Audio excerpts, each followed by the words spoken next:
You were never your name, never your thoughts, never your trauma. So, who were you before the world told you who to be? We live our lives wearing names like armor, carrying thoughts like their truth, and dragging wounds like they're part of our soul. But none of these were ever you. They were assigned, inherited. You learned to react before you ever learned to choose. You became a version of yourself that the world could understand, not the one you were born to remember. Spiritual awakening doesn't begin with light. It begins with friction. When the life you're living no longer fits the truth that's rising inside you. It's not a straight line. It's a spiral, DNA unraveling, patterns looping, emotions surfacing. Some skip stages, others repeat. But all of us are led by something deeper, something ancient, something real. And that journey, it always begins in the same place.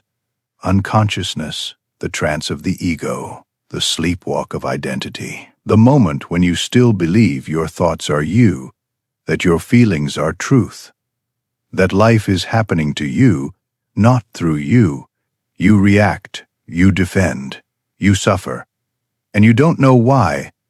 But the moment you notice the pattern, the moment you ask, is there more than this? The illusion starts to crack, and that's the first sign. You're all waking up. Before awakening, there is entanglement. You're not observing your life, you're lost inside it. Every thought feels like truth.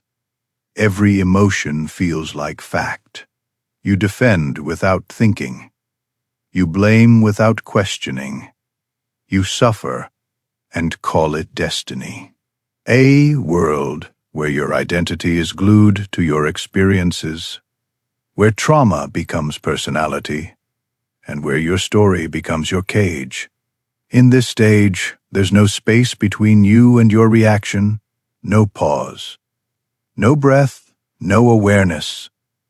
Life feels predetermined, as if you're being pulled by forces you can't see. Every setback confirms a belief.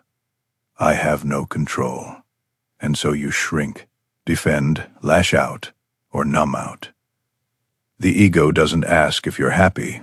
It only asks if you're safe. It builds walls, not windows. It projects instead of connects. You see others not as they are, but through the warped mirror of your own pain. You think you're shaping your reality, but really, you're recycling your wounds. And yet, even in this unconsciousness, a whisper stirs, a flicker of discomfort. When the storm quiets, and the story starts to feel hollow, something deeper begins to die. Not the body, not the mind, but the false self, the ego. This is ego death, the unraveling of everything you thought you were. Your roles, your beliefs, your masks, the labels that gave you shape: daughter, son, employee, survivor, seeker. They start to fall away. And what's left is silence. Not peace, not yet, but emptiness, a vacuum where identity used to live. This death is brutal, not because you're losing who you are, but because you're losing who you've clung to. The beliefs that once gave you meaning about life, about God, about your worth, dissolve. The scaffolding collapses, and without it, you're naked, raw, disoriented. But in that disorientation, you glimpse something new. The observer, the quiet witness behind the chaos.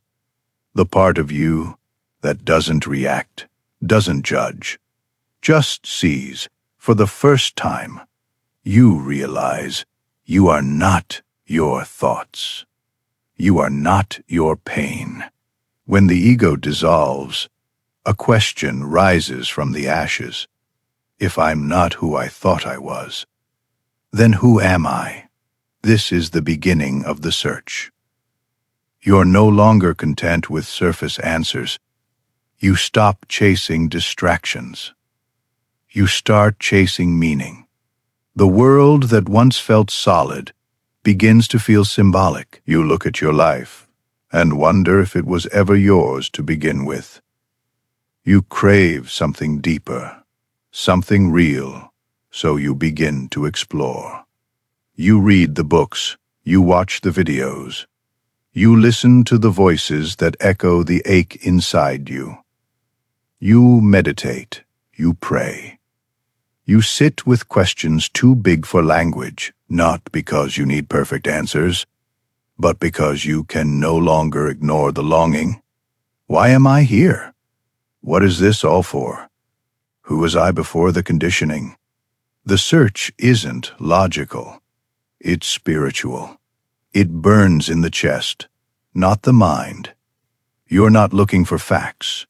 You're looking for resonance. You're searching for that single moment when a truth hits your soul and everything else goes quiet. At some point in the search, you stop trying to become someone new and start remembering who you were before the world rewrote you. This is the emergence of the authentic self. It doesn't arrive all at once. It's not loud. It's not polished. It's raw, unfiltered, and often inconvenient. You begin to notice the masks you used to wear and how heavy they feel now. Pretending becomes painful. Performing becomes unbearable. And fitting in starts to feel like betrayal. The voice inside you grows louder, not the voice of fear or shame, but the voice of truth. The one you silence to survive. Suddenly, old jobs, old relationships feel misaligned. Old habits feel toxic. You can't unknow what you've seen. You can't unfeel what's waking up inside you. And so, life begins to shift. You walk away from what drains you, even when it's safe. You speak truth. Even when your voice shakes, you choose alignment. Even when it costs you everything familiar, and it does cost. The emergence of the real you often comes with chaos, breakdowns, endings, grief. After the shedding, after the silence, after the search, there comes a stillness. Not the stillness of stopping, but the stillness of knowing. This is alignment. You no longer chase what doesn't resonate. You no longer explain what your soul already understands. You no longer shrink to fit into spaces that can't hold your truth. Living in alignment doesn't mean perfection. It means integration. It means all parts of you, the wounded, the wise, the wild, are welcome at the table. You forgive the past, not because it was fair, but because it no longer defines you. You hold your limitations gently, not as chains, but as reminders of your humanity. You stop looking outside for permission to be who you are, because now you've remembered. You are the permission. You are the mirror. You are the source. And as you soften into that truth, your outer world begins to reflect the inner one. Relationships shift, not because you demand it, but because your energy no longer entertains what's misaligned. You begin to feel connected, not conceptually. And now you begin to live differently. Not louder, not flashier, but truer. You walk with awareness. You speak with intention. You choose with your energy, not your fear. You become the parent your inner child needed, the friend your soul always searched for, the guide you used to beg the universe to send. You realize you don't need to be healed to be whole. You don't need to be finished to be free.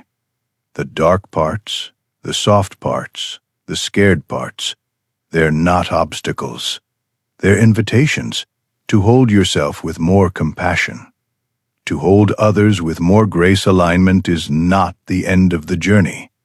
It's the beginning of living as who you actually are. So let the world think you've changed. Let the old stories fall away. Let the path ahead unfold. Not from pressure, but from presence. You were never your name, never your thoughts, never your trauma. You are the space beneath it all, the awareness behind the noise, the soul that chose this body, this time, this remembering.